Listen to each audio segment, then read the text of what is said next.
Coming up on today's episode, A lot of the problems we're seeing as mental problems or psychological problems are just part of the human condition. And learning to live well with that seems to me what we should be looking for in terms of mental health.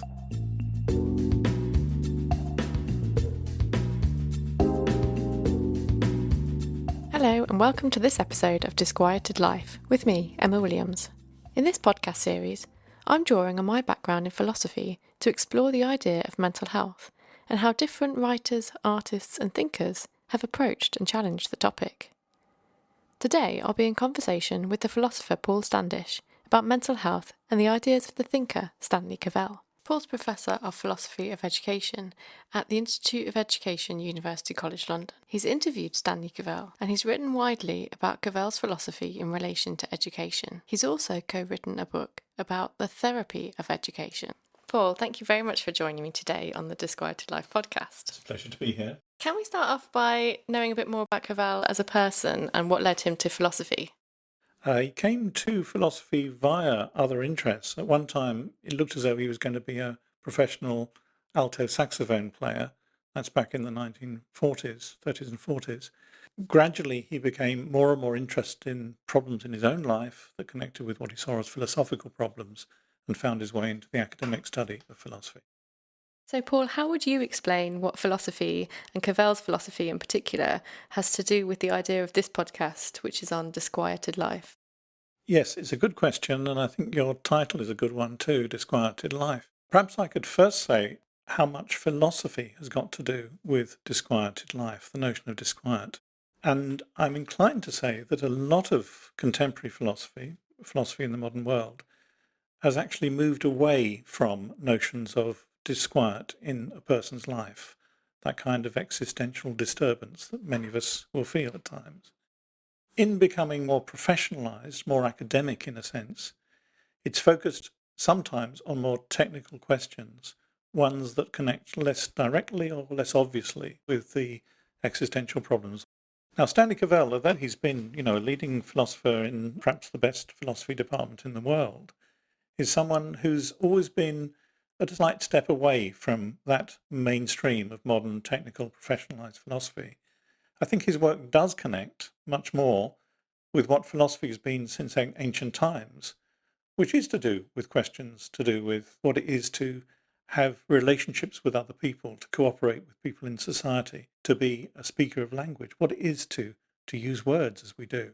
So all those things that the human being can be struck by and disturbed by have been the concern of philosophers and other thinkers through the ages, and Cavell's work is much closer to that. So, Paul, can we look at some of the specific things that Cavell's had to say about the disquieted nature of life and the conditions of modern life in particular? And one thing that Cavell has written is that the desire for sanity can drive one mad. Can you tell us a bit more what he means by that?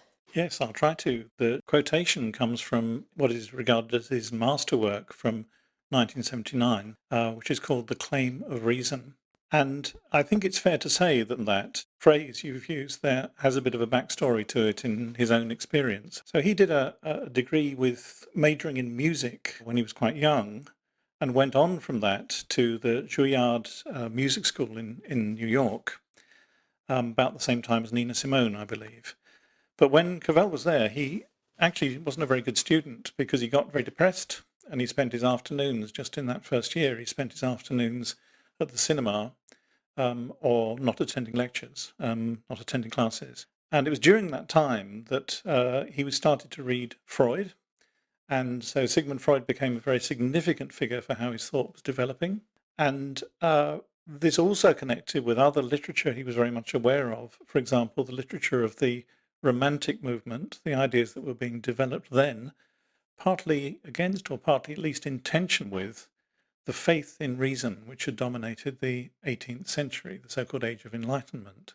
Freud and the Romantics have this in common, I think, that they take it that the human being, the nature of ourselves, the nature of the world we create together, is not to be understood in purely rational terms, that we as human beings have depths to ourselves which are opaque to us, which we cannot simply peer into and see, any more than we can accurately do this with other people either.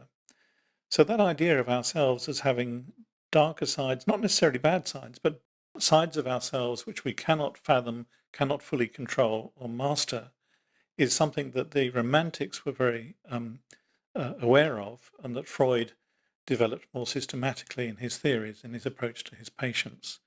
Freud's patients were very often showing physical symptoms of what he came to think was actually a psychological problem, and increasingly thought the source of the psychological problem was not some chemical imbalance in the brain, for example, but rather something to do with their memories of childhood, with how they saw the world now, and with their sense of themselves in the future, and that what they needed was not medication, but something more like a talking cure, to be enabled to talk over that past or those present ways of seeing the world, and to find new ways, new words for those circumstances, new ways to see themselves and their circumstances.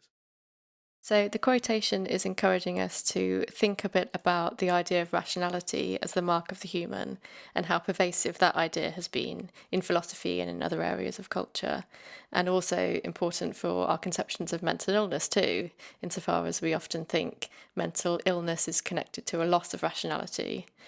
But what Cavell's bringing us to think about is the way that the idea of rationality isn't all that there is for human beings, and that the refusal to embrace those aspects of life that can't be herded into rationality is itself destructive of our humanity and possibly even our mental health.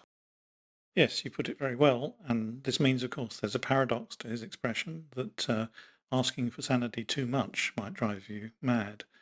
And I think you used the word purely in the course of this.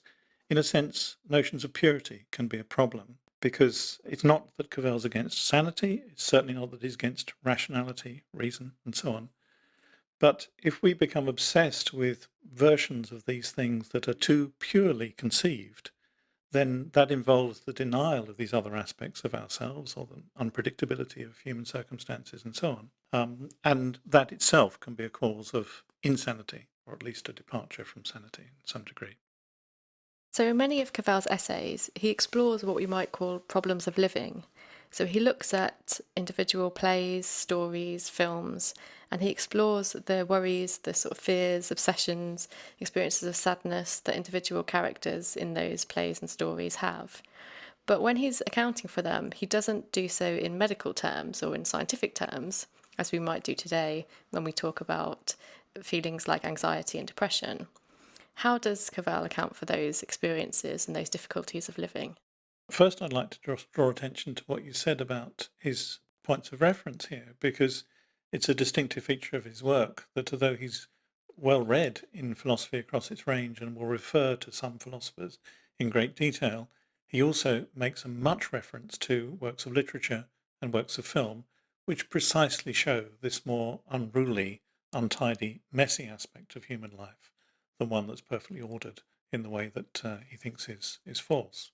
To go to the heart of your question, though, you're asking about how perhaps the ways we see depression or anxiety and obsession and so on now has come to be medicalized. It's a medical problem, and it's susceptible to treatment, for example, through drugs or brain interventions in some way or another. Now, no one in their senses is going to deny that brain processes are involved in what a human being is doing, and especially what they're doing when they're thinking.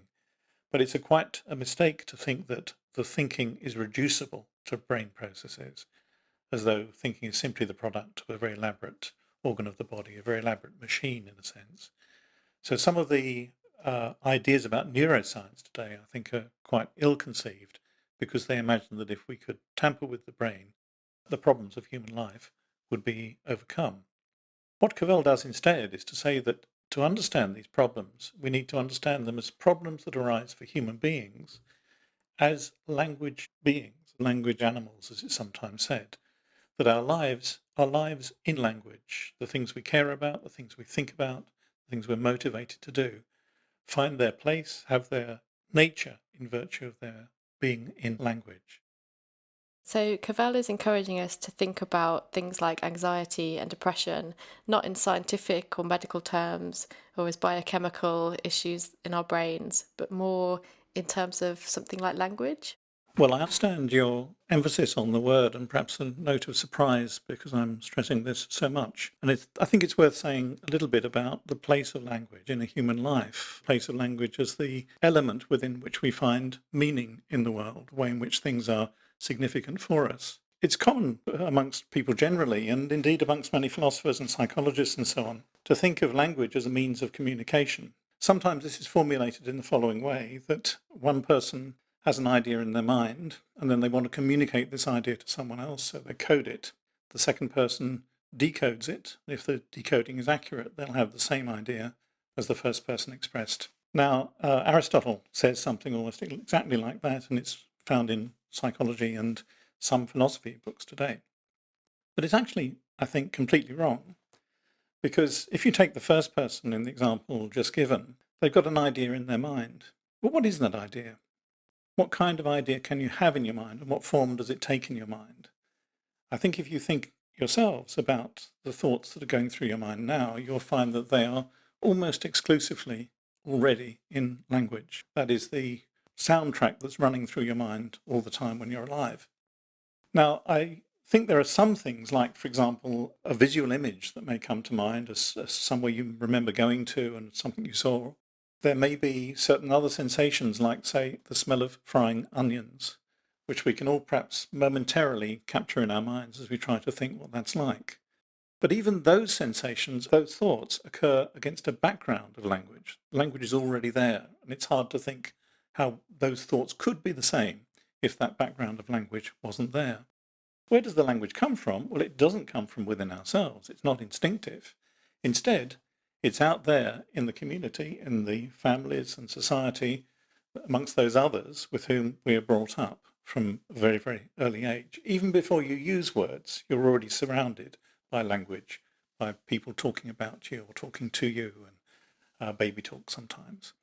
So it's out of that language that's already out there in society that we emerge as the human beings we are. We would scarcely be human beings in the ordinary sense if we weren't brought up in a language community. And of course, the language community is specific in that it's not language in general you learn, it is French or Chinese or English that you're brought up into.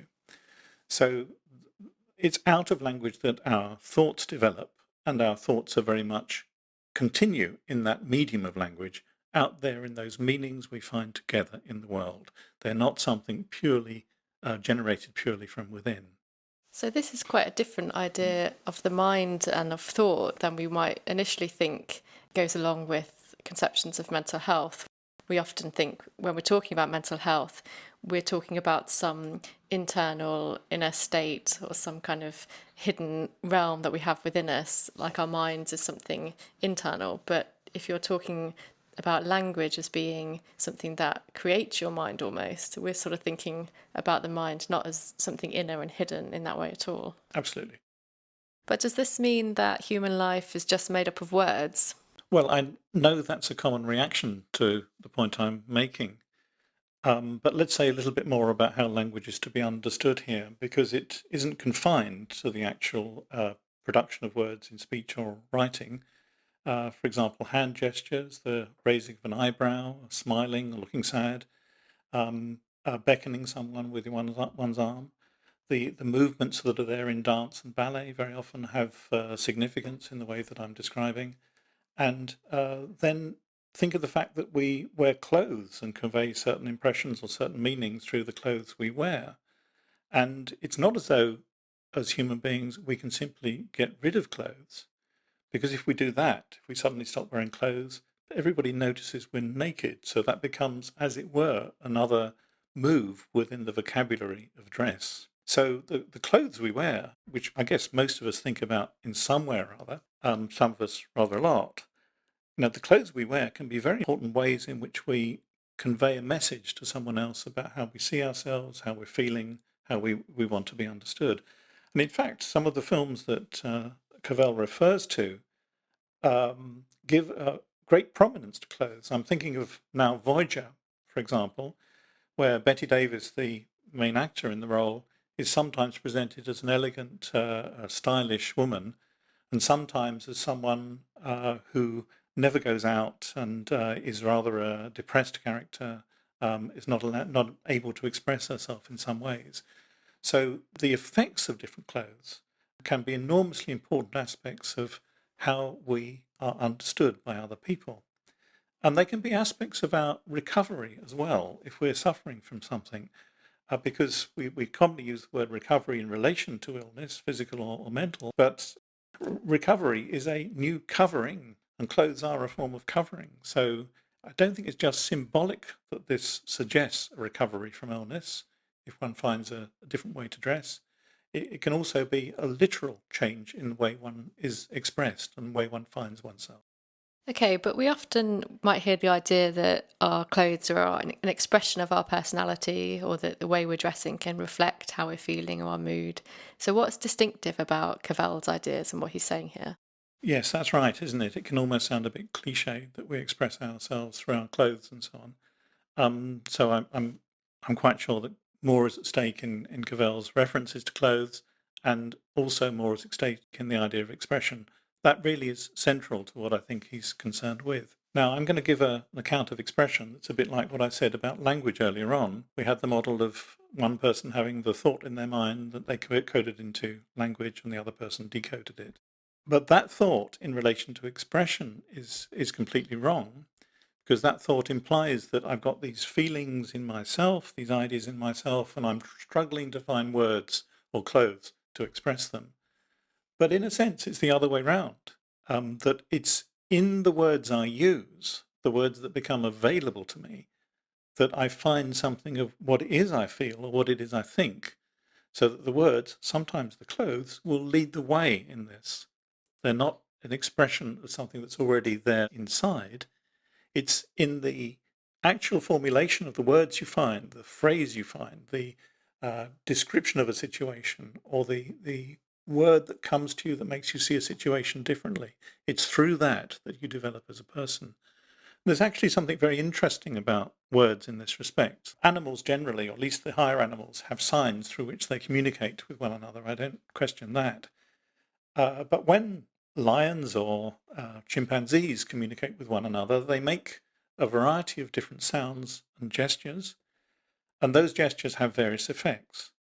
But it really seems as though the gestures, the signs that they're using, the sounds they're making, have more or less mechanical effects, in that usually it's the same response that's given by the other chimpanzee, the other lion. And I think the evidence for that is that as these signs are passed on from one generation to another, of chimpanzees, of lions, they don't really change in their significance, so that lion society is no different now from what it was 10,000 years ago.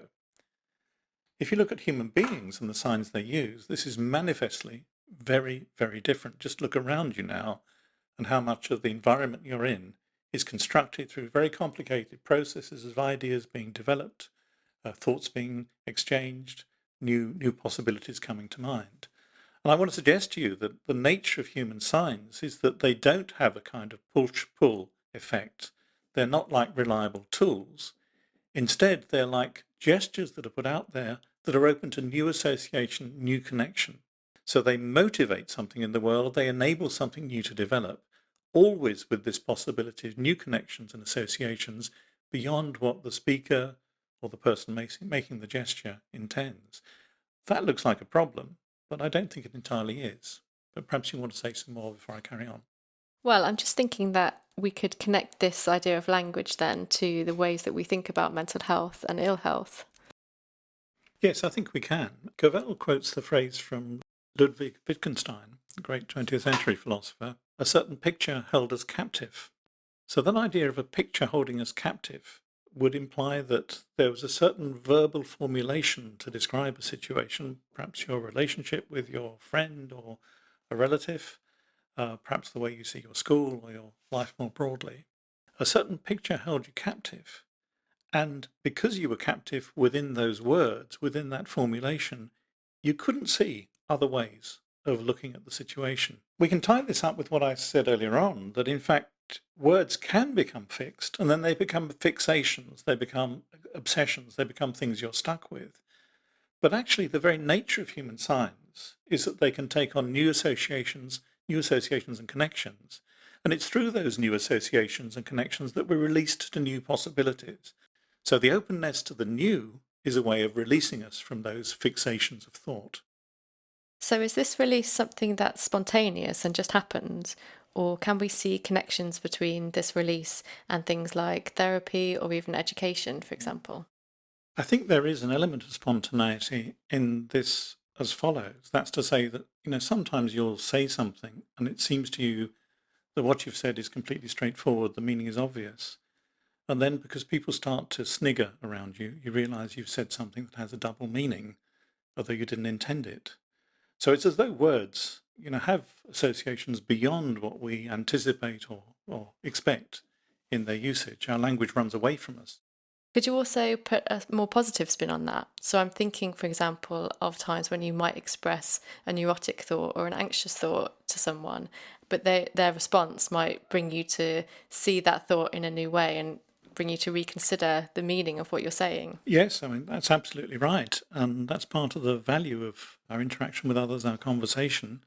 And, someone perhaps being amused by what you said and just saying, oh, you're always saying that. Don't say that again. See it another way.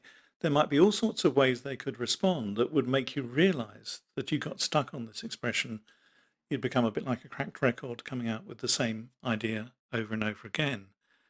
And I think this is true in our study of subjects as well, actually, that if we relied too much on fixed formulae and ideas, then they actually become barriers to thought rather than opening to new connections in the way that I was describing.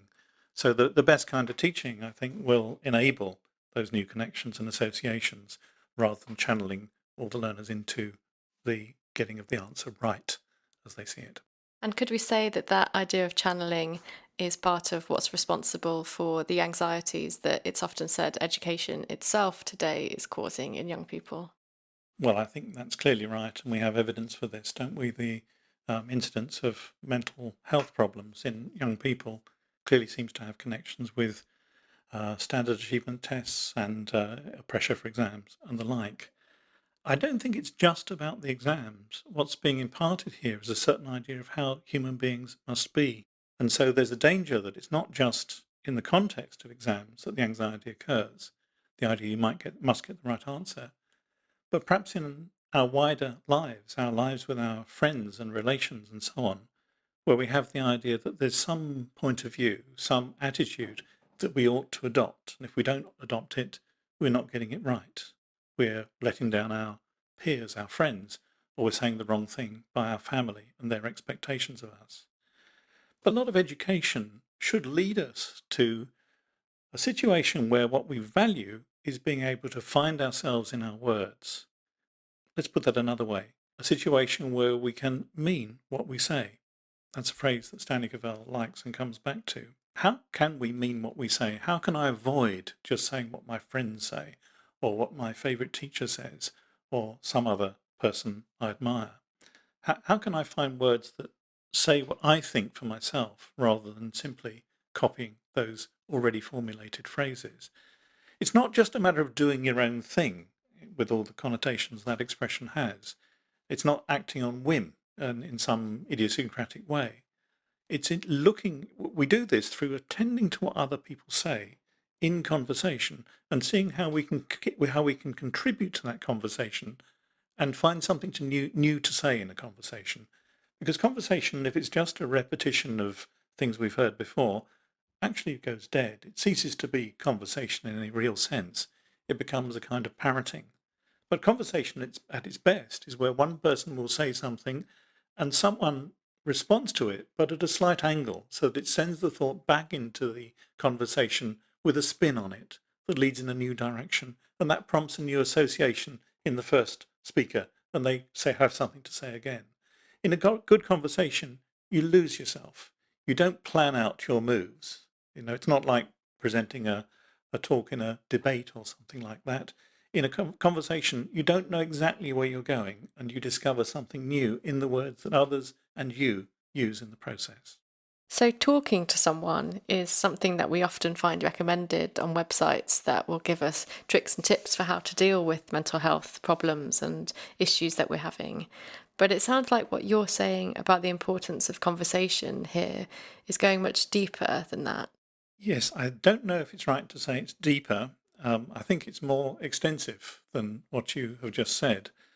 There's surely a role for talking to someone, at least sometimes, when you have a problem, and you hope you get the right person and they can talk to you in a constructive way about the circumstances, or at least listen well to what is bothering you. It's also true that there's been a growth in a kind of therapy industry in the last 20 years or so, and endless opportunities on websites and in bookshops for that matter to find texts that purport to deal with your stress or anxiety or whatever might be troubling you, providing tips for living, as you suggest. Now, those things are not to be scoffed at. They're often doing very valuable service, and some of that practice I think is very bad, but a lot of it is also good. But really, I'm not talking quite about that. I'm suggesting something rather different, because the references to conversation and to the nature of language, and indeed to education, that I've made are more to do with turning outside yourself. And part of my account of this was that, after all, in a sense, we are outside ourselves. We're not isolated being stuck in our heads. The reality of our lives is in the meanings that we find in community with others through the language that we grow up with and that we exercise and develop and expand in all sorts of ways in the course of our lives. So what very often is therapeutic in a sense is not to dwell on your problem, not to be stuck in that particular formulation or fixation of phrasing you have, but instead to turn your attention outside yourselves to that buzz of excitement and energy that there is in conversation with others.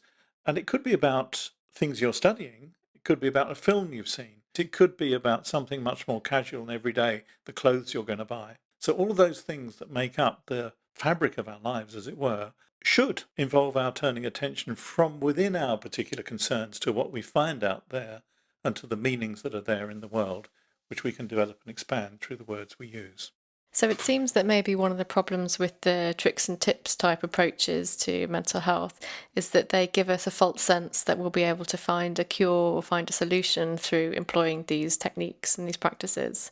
It sounds like what Cavell would suggest about conversation, about language, challenges that idea. No, I think that's right. But just if we could just dwell on the idea of cure for a moment. I mean, you reminded me of a phrase which I'm sure I've heard you use before, a quote from Samuel Beckett's play Endgame, where one of the characters says, "You're on Earth, and there's no cure for that." And that it's a dark thing to say. But it's also funny, and it's also very true, I think, in that a lot of the problems we're seeing as mental problems or psychological problems are just part of the human condition.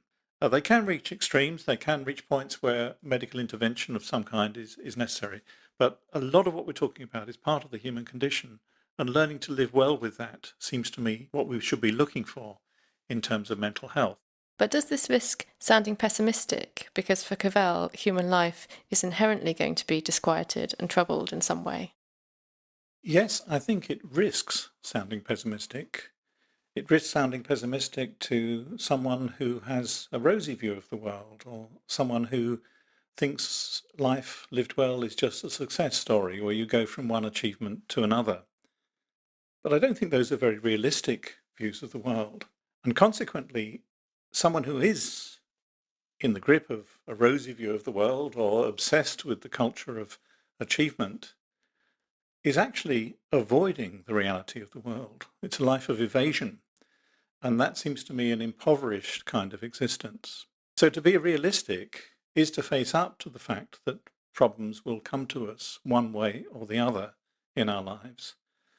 And it's to be ready for those problems in the sense not that you've had training so that you know how to deal with them, but that you are ready in the sense that you know life will bring you strange things, will disturb you, that life will not go on according to a steady pattern. And to be ready for that is something that education at its best can prepare us for well. I guess everybody who's listening has had the experience of struggling with the subject they're studying in some way or other. It may be something in school. It may be something you're struggling to do outside school. It may be a struggle in personal relationships. All sorts of things like this can arise. But those struggles are often the things that, as it were, test us as human beings, not test us against a set of skills or competencies that are already there, but, as it were, show others or show ourselves our mettle, show what we're made of, what we can do when the circumstances arise. And our readiness to respond as the circumstances arise is rather like our readiness to take part in conversation, where you move according to the way the conversation goes.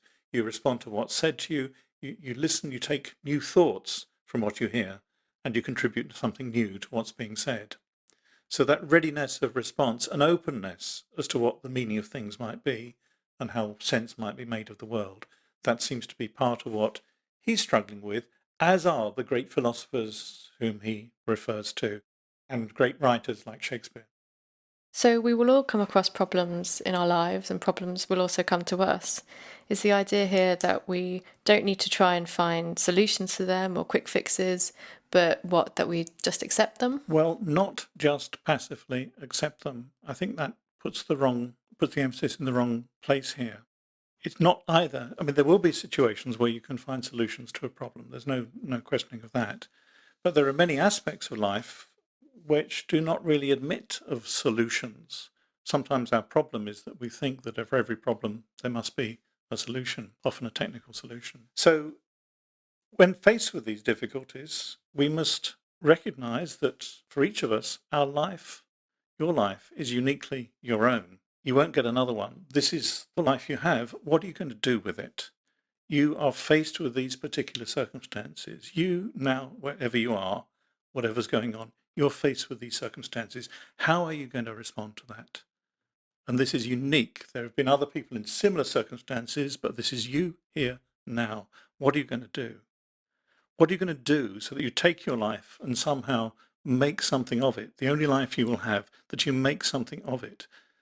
And one temptation might be to say, well, I don't believe all the solutions, all the ideas, the principles that other people have come up with.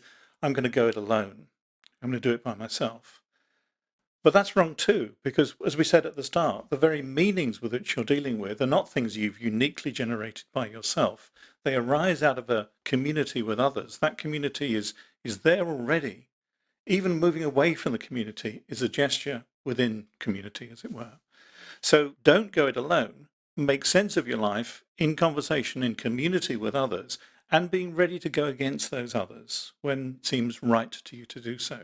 Be ready to be rebuffed in what you say to others, to be put down, to be laughed at sometimes. But don't feel that you should be in a position of passive acceptance. This is just the way things are. Whatever your circumstances, it's always possible for you to look on the situation and be in the situation in a different way. Can I take you back to that phrase from Wittgenstein that you said was important for Cavell, that a picture holds us captive? That seems really central to what we're talking about here. Yes, thank you. I think it follows from what I was just saying, that sometimes the reason we can't move on is because we're in the grip of a particular picture of how things must be. But it's also the case that finitude is an aspect of our lives. Our lives are not going to go on forever. And the things that matter to us in our lives will not go on forever. There comes a time when you have to let go of things. And letting go then is an important opening towards something new. Not letting go so that you forget the past and don't care about it, but that you accept that things come to an end and you must be ready for a departure towards something new. That's where this leaves us, I think. Well, Paul, thank you very much for talking to me today about Cavell's ideas, and it's been really interesting to learn about how language plays such an integral role in our thoughts and our mental lives. Thank you. It's been a pleasure to talk to you.